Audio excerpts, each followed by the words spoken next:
Powerful breed Kathiawadi मेरे को मिले हैं जतिन भाई जूनागढ़ से। जतिन भाई थोड़ा सा काठियावाड़ी के बारे में बताएं। काठियावाड़ी ब्रीड ऐसी है कि जी बहुत सालों पुरानी ब्रीड है। हमारे उधर तो ज्यादातर काठियावाड़ी ब्रीड ही चलती है। आप तो जूनागढ़ से हो ना? हाँ, मैं जूनागढ़ प्रॉपर जूनागढ़ से हूँ। बस 10-12 किलोमीटर मेरा गांव पड़ता है उधर के रेंज में। और काठियावाड़ी ब्रीड में ऐसा होता है कि कहीं कहीं अभी शौक खत्म हो गया काठियावाड़ी ब्रीड का, अभी सब मारवाड़ी में चल रहे हैं, लेकिन हमारे उधर ज्यादातर अभी शौक बना हुआ है काठियावाड़ी का, और अभी बढ़ रहा है शौक काठियावाड़ी का।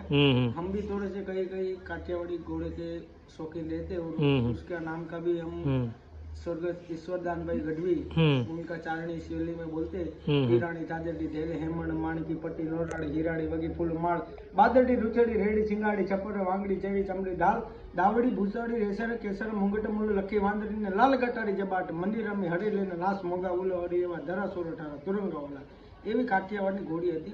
થંભદેવળ જેસા માંડે પગ થોડા ખડતીસા ને ખેલ ન કોરા ખોબા તણી સમાપે ઘોડા જેની વેત કટી જૂઠની હાલે ત્રિંગ બાજોટી હરકી તાલે એ નીર પાવા બેટાના ને હાલે ને હાલન હારવા મોજમાં હાલે એવી ઘોડીઓ અમારા કાઠિયાવાડ સૌરાષ્ટ્રની અંદર ઘોડી થઈ ગઈ। બરોબર। એને કાઠિયાવાડી બ્રીડ એટલે બહુ સારામાં સારી બ્રીડ કાઠિયાવાડી અત્યારના સમયમાં। બરોબર।